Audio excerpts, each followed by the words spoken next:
Praise the Lord. Hyderabad, Secunderabad జంట నగరాల్లో ఉన్న దేవుని పిల్లలైన మీ అందరికీ నా ప్రత్యేకమైన శుభములు, ఆహ్వానం తెలియజేస్తున్నాను. ప్రియులారా, కల్వరి మార్గం పాల్ పృథ్వీ మినిస్ట్రీస్ వారి నిర్వహణలో ప్రతి ఆదివారం సాయంత్రం 6 గంటలకు ఆదివారపు స్వార్థ స్వస్థత ఆరాధన జరుగుతుంది.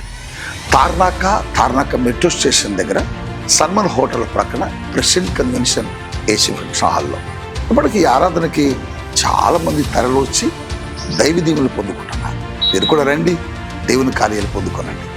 అంతేకాదు, జంట నగరాల్లో ఉన్న దేవుని పిల్లలు చాలామంది ప్రత్యేకంగా ప్రార్థన చేయించుకోవాలి, మిమ్మల్ని కలవాలని చాలామంది ఆశ కలిగి మాతో మాట్లాడాలని ఫోన్లు చేస్తూ ఉన్నారు. అందుకొరకే జంట నగరాల్లో మీ అందరికీ ఒక ప్రత్యేకమైన సమయాన్ని కేటాయిస్తున్నాను. ఇక మీదట ప్రతి సోమవారం ఉదయం 10 గంటల నుండి మధ్యాహ్నం 3 గంటల వరకు స్వస్థత, విడుదల, అభిషేక ప్రార్థనలు జరుగుతున్నాయి.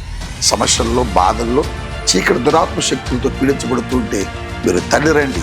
స్థలం Yamsri Sameera apartments, 4th floor, Secunderabad. Appointment కొరకు 9849611857.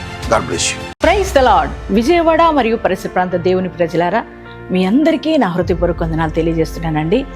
పాల్ పృథ్వీ కల్వరి మార్గం మినిస్ట్రీ నుండి ప్రతి నెల మన విజయవాడ పట్టణంలో పరిశుద్ధాత్మ తైలాభిషేక స్వస్థత ఆరాధన జరగడం మీ అందరికీ కూడా తెలిసిన విషయమే. మరి ఇప్పటికే చాలా మంది, వేలాది మంది ప్రజలు ఈ ఆరాధనలో పాల్గొని దీవించబడుతున్నారు. మరలా ఈ నెల అనగా జూలై 7వ తారీఖు ఉదయకాలం 9 గంటలకు మన విజయవాడ పట్టణంలో ఉన్న Andhra Loyola college father Devaiah ఆడిటోరియంలో ఈ ఆరాధన జరగబోతుంది. మరి ఈ నెలలో వినూత్నమైన రీతిలో పరిశుద్ధాత్మ దేవుడు కదలబోతున్నారు. శక్తివంతమైన ఆరాధన జరగబోతుంది. జీవితాలను మార్చే వాక్య సందేశాన్ని పరిశుద్ధాత్మ దేవుడు మీకు అందించబోతున్నారు. అంత మాత్రమే కాదు, మరి భయంకరమైన మరణకరమైన వ్యాధులతో బాధపడుతున్న వారికి విడుదల, బంధకాల్లో ఉన్న వారికి స్వస్థత, చేతబడి మాంత్రిక శక్తులతో పీడింపబడుతున్న వారికి విడుదల కలగబోతుంది. నెమ్మది లేని వారు నెమ్మది పొందుకోబోతున్నారు. కనుక మీరు ఏ సమస్యతో బాధపడుతున్నా మరి కదలి రండి, కుటుంబాలతో దైవ దీవెనలు పొందుకోనండి.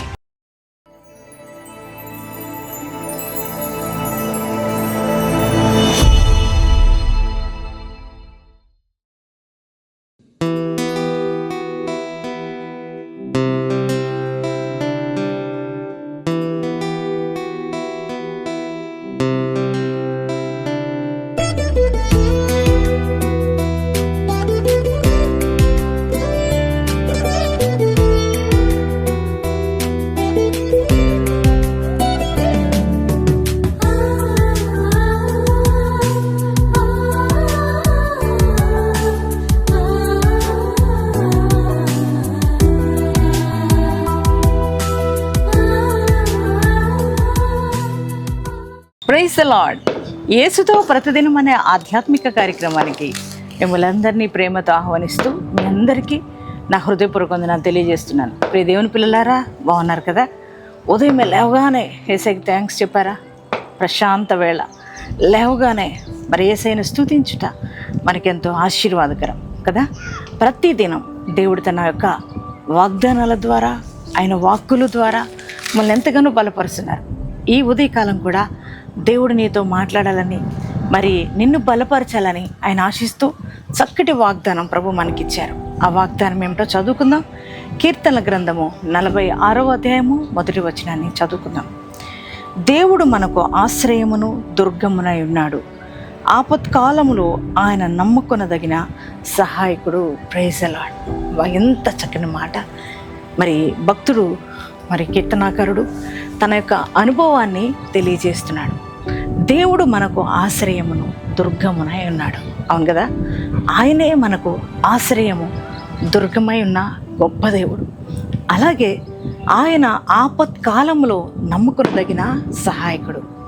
దేవుని పిల్లలారా, ఆపదల్లో, కష్టాల్లో, ఇబ్బందుల్లో నువ్వు ఏ మనుషులను నమ్ముకున్నా ఇదిగో ఏ ఒక్కరు కూడా నీకు సహాయం చేయరు, ఏ ఒక్కరు కూడా నీకు అండగా నిలబడరు. కానీ ఆపత్కాలంలో నువ్వు నమ్ముకొనదగిన సహాయకుడు ఎవరైనా ఉన్నారంటే అది యేసుక్రీస్తు ప్రభువారు ఒక్కరు మాత్రమే.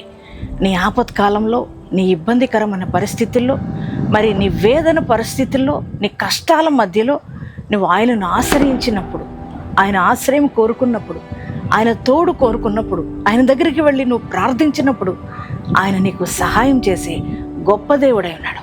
ఆపత్కాలంలో ఆయన నమ్ముకొనదగిన సహాయకుడు. ఇప్పుడు దేవుని బిడ్డలారా, నిజమే, ఎంత అద్భుతమైన దేవుడు మనం ఆరాధిస్తున్న దేవుడు.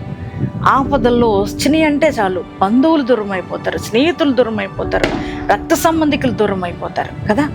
ఆపత్కాలంలో నా అనేవారు ఎవ్వరు ఉండరు.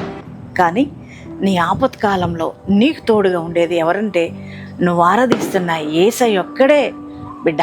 అందుకే ఆయనను పూర్తిగా నమ్ముకుని, ఆయనను హత్తుకుని, ఆయన కొరకు జీవించు. ఆయన నిన్ను విడువడు, ఎడబాయడు. ప్రతి సమయంలో, ప్రతి సందర్భంలో నీకు ఆయన సహాయకుడే ఉంటాడు. ఈ ఉదయకాలం నీతో ఆయన మాట్లాడుతున్నాడు. నీ ఆపత్కాల పరిస్థితుల్లో నేను నీకు సహాయం చేస్తానని దేవుడు నీకు వాగ్దానం ఇస్తున్నాడు. అందుని బట్టి యేసయ్యకి థ్యాంక్స్ చెప్పు. ఏ పరిస్థితిని బట్టి నువ్వు భయపడవలసిన అవసరం లేదు, కృంగిపోవలసిన అవసరం లేదు. నీకు యేసయ్య ఉన్నాడు. ఆయన బట్టి ధైర్యం తెచ్చుకొని, యేసయ్య నువ్వు నాకున్నావు, నిన్ను బట్టి నేను ధైర్యంగా నడుస్తానని యేసయ్యకి థ్యాంక్స్ చెప్పండి. ఎంతమంది వాగ్దానం మీరు రిసీవ్ చేసుకున్నారో మీ అందరి జీవితాల్లో ఈ వాగ్దానం నెరవేర్చబడును గాక. కలిసి ప్రార్థన చేసుకుందామండి. Thank you father.